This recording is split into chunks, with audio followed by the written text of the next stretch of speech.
For today's cup of coffee, we're once again surrounded by cats.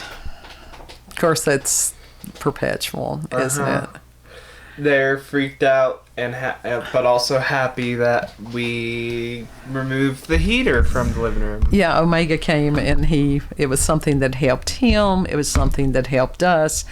We had a propane heater that we didn't like because we don't do propane. Yeah, we hated it. We kept headache all the time, even when it was turned off and the pilot light wasn't there. And Omega could use the heater, and that was a wonderful thing. And in exchange, he came and he not only checked the fireplace liner, we got a wood stove in the basement, he actually played chimney sweep. Like actual chimney sweep? Yeah. Yeah, he cleaned the things. I think it may probably have been one of the few times since this house was built that the chimney was actually cleaned. Dang. Yeah. But now we don't usually burn wood. That's where you get the creosote and stuff like that. So yeah.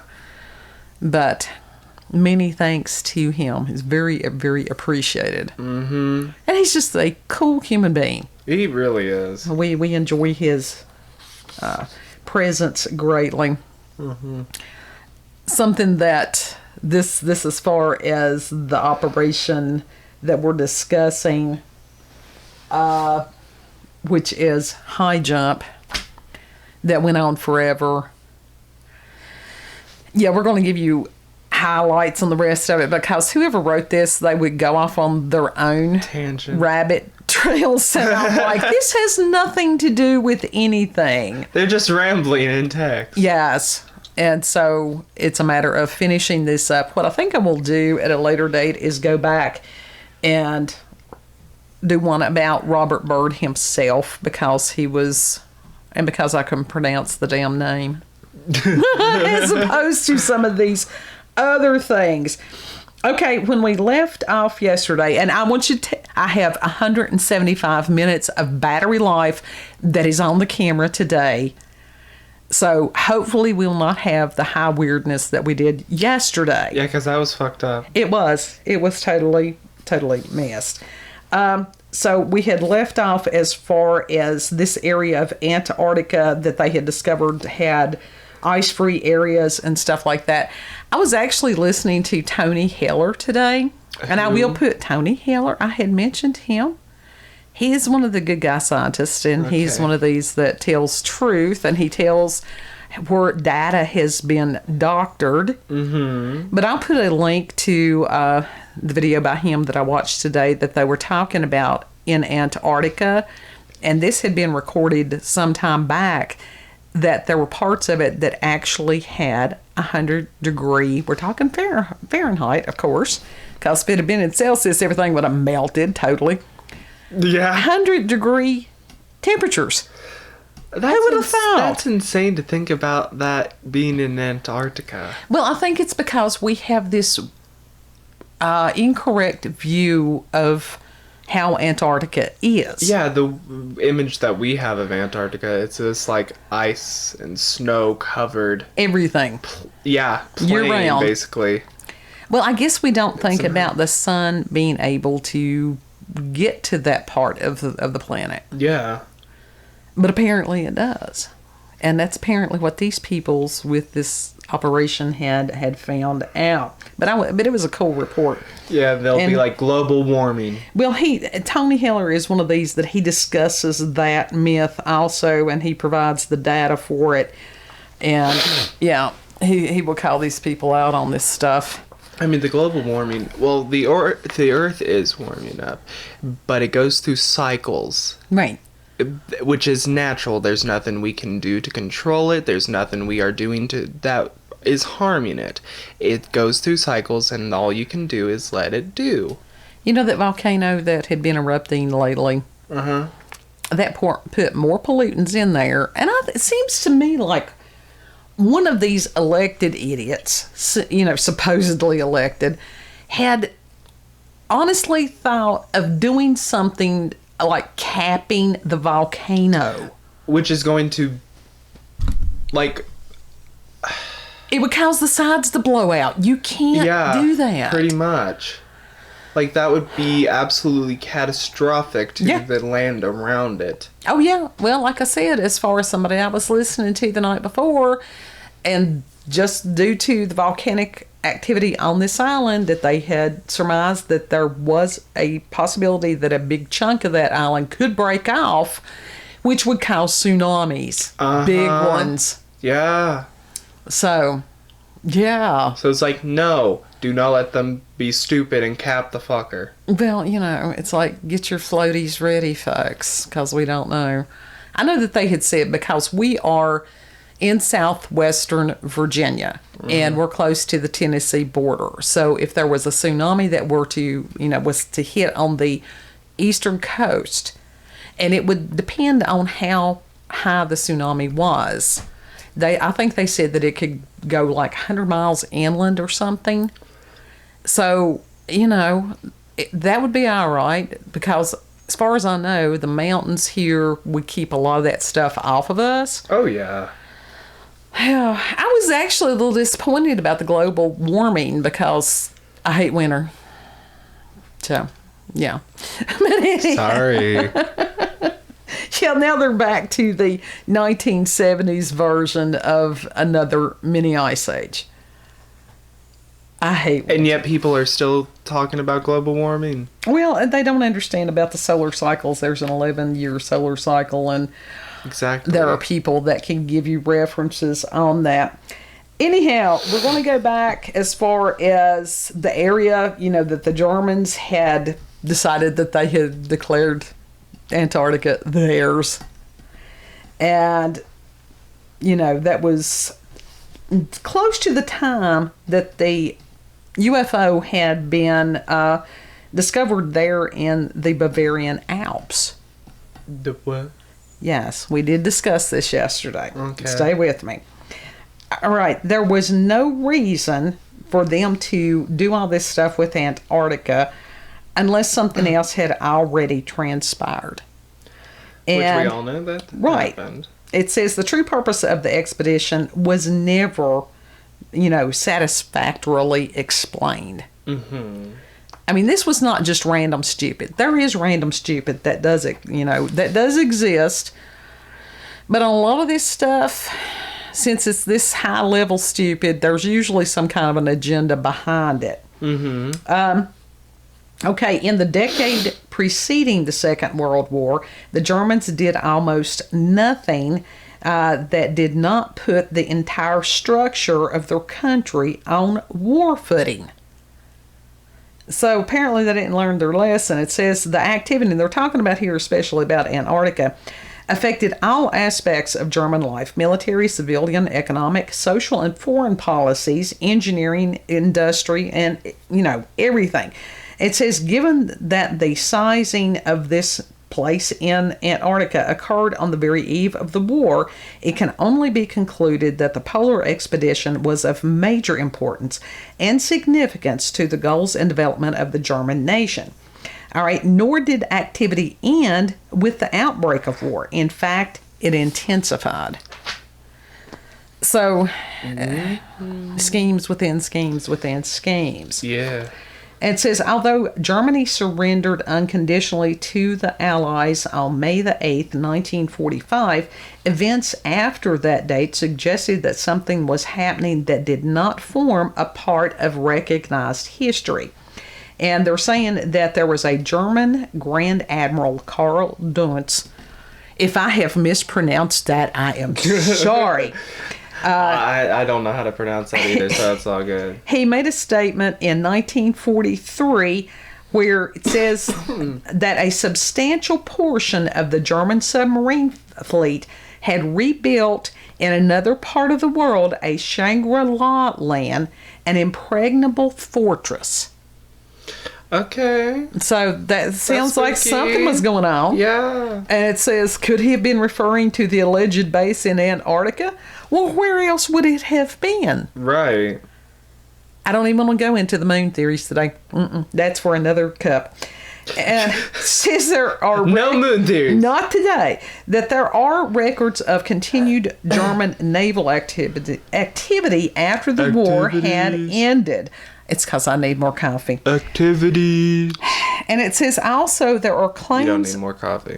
There's no such thing as too much coffee. Yeah, Never. there is. No. You're example A. No, I need more Example coffee. A over there. Ma, you are already bouncing off the walls, basically. Oh, no, that's because I've had too little coffee. Now, listen, there's also claims about Rudolf Hess, who was supposed to be Hitler's best friend, who went to England and was arrested as a war criminal on May the 10th, 1941. So what, they're hiding him in Antarctica? Not yet. Following his arrest, well, maybe, Hess was held in Spandau prison in isolation until his death. Such unique treatment is suggestive that he had information that the Allies considered dangerous. And there's a gentleman named Christoph Friedrich, who wrote a book called Secret Nazi Polar Expeditions. And he states that Hess, quote, was entrusted with the all-important Antarctic file.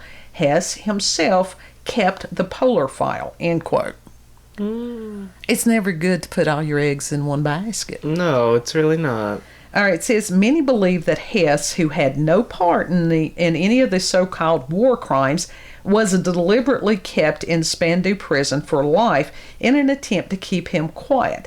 It has also been speculated that he had died in prison years before, that he had been murdered in an effort to keep the truth on several highly embarrassing matters from getting out, and that the person who actually died in prison was not his. And they're like, no war crimes. Well, I think being best friends with Hitler, that's guilt by association, isn't it? Very much so. I mean, no.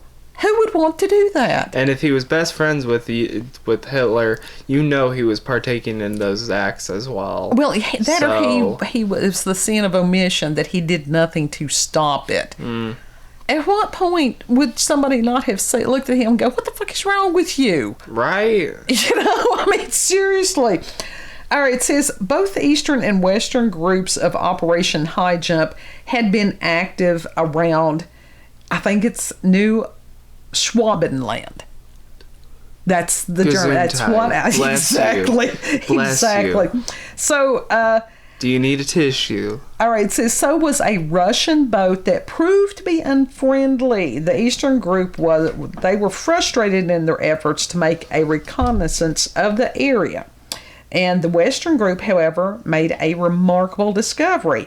At the end of January in 1947, a PBM, I don't know what that is, piloted by Lieutenant Commander David Bunger, saw a dark, bare area which Byrd later described as, quote, a land of blue and green lakes and brown hills in an otherwise limitless expanse of ice, end quote. So they found out it wasn't just giant glacier. And no shit.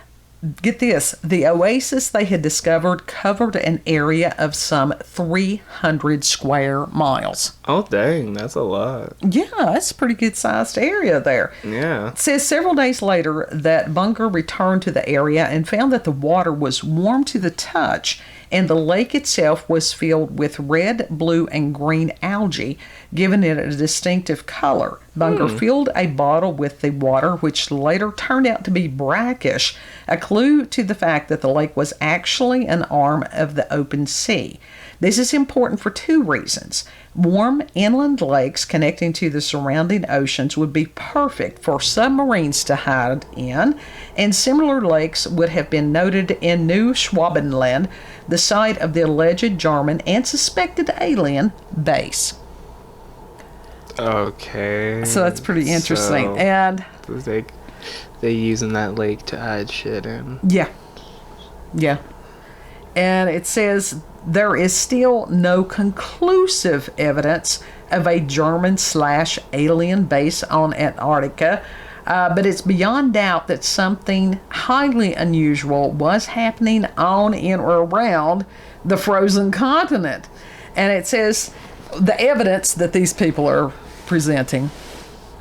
Yeah. It says the Germans explored and claimed part of Antarctica on the very eve of the war, when the vast majority of their activity was geared towards the rebuilding of the German economy and military infrastructure. This activity began shortly before the recovery of the Bavarian Flying Disc in 1938, but picked up pace immediately afterward. There was ongoing ship and submarine activity in the South Atlantic and polar regions throughout and after the war had apparently ended.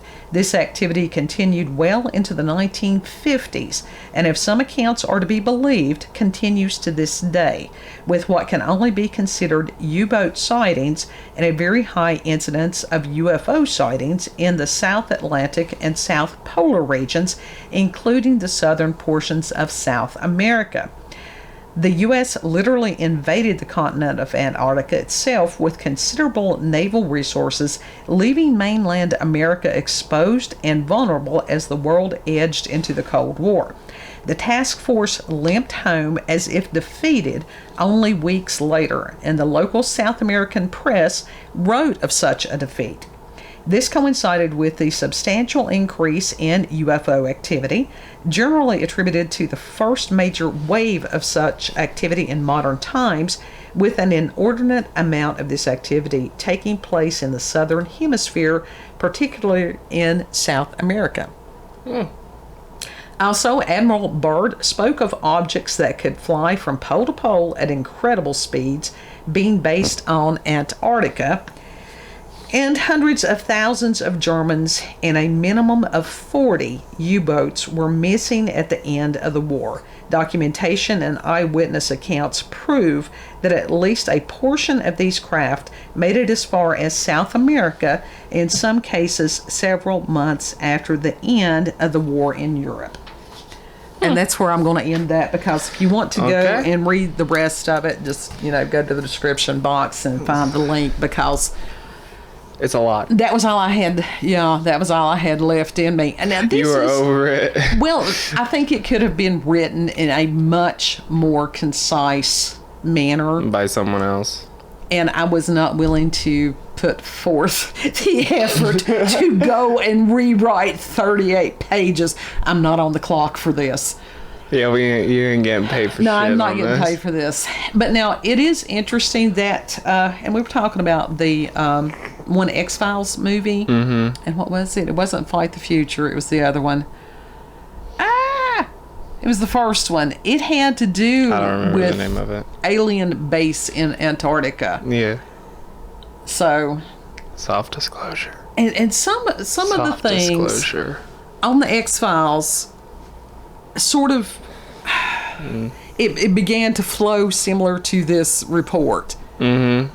And it was easy to get lost on some of it. Soft disclosure. Well, it was soft disclosure. It truly was. And, Chris Carter, It I took don't us know. how many years for the government to actually say, yeah, there's aliens? Oh, that's crazy. I mean, and the thing is, Well, no shit. We all knew that. yeah, really, the technology that we have, and I've heard this for many years, what is released to the public is 50 to 100 years behind what the government has. Mm-hmm. Now, do I believe in alien technology? Absolutely. But I believe the aliens are not necessarily from another planet. I believe that they are beings from a different dimension. They could be. And that's where you get They could be beings from the future that have decided to come to the past. Now, why would you do that? I mean, seriously, why would you do that? That would be pointless. And that's one of the things Try to get about, things going faster, I guess. like I said, the fallen angels, the beings that are called the fallen angels. And they did mention an individual in this article, if I can find what his name was, Alex Christopher, that he was supposed to be an abductee. Mm-hmm. And so I'm going to look into some of his accounts. Was he the one? I think it was he or one of the other ones that was mentioned in there, the difference between the reptoids and the reptilians. I think so. So we'll go down that rabbit hole, Now, several cups back when we got that one useless book that was supposed to be talking about the different alien species, which told us nothing. Yeah, it was just a bunch of bullshit. It was, with bad drawings. Yeah. Well, I've seen people use similar drawings, no joking, more serious things. That's frightening. I mean, my God, at least you could go on Fiverr and find an artist to do better, renderings than what that was used. Yeah. For some reason, every UFO person gets some of the worst artists in the world to do. And everybody always looks like soy boys that they draw. I would like to think that some of the aliens are rather buff. Seriously. No, but that's just like... You expect a gray to look buff with that big head? Not the grays, but some of the other ones. That's just like angels. They seem to want to think that angels are... They're confused between angels and fairies. Nowhere in Scripture does it mention female angels. That doesn't mean that they aren't. They just don't mention them. And that these are warrior beings. They're not these little wispy... Bleh. Yeah. Okay. So... Now, do I think... And it's the reptilians. They always show them as looking like something off of Star Trek.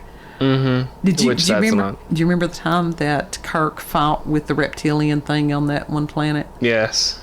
Yeah, and it was going to chew his face off. Yep. And this is the end of the video. So hang on just a second.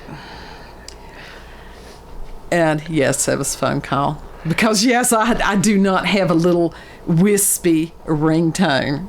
I have a ringtone that people will go, "What the hell is that?" So what'd you do? It'll call back. It will call back.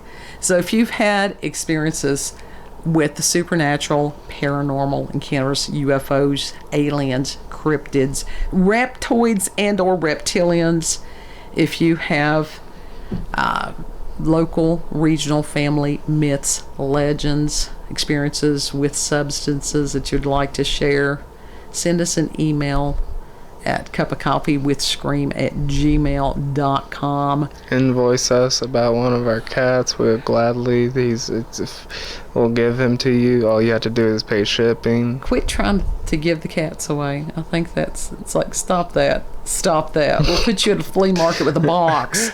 I'll be the one running around through the crowd, be like, free cat, free cat. Anyhow, thank you for taking time to ponder these great ponderings with us. Mm-hmm. Know that you're loved and appreciated. Yes. And we will see you on the next cut. Don't forget to like, share, comment, and most of all, subscribe. Get your sleep. I'm going to sleep. Bye. Oh.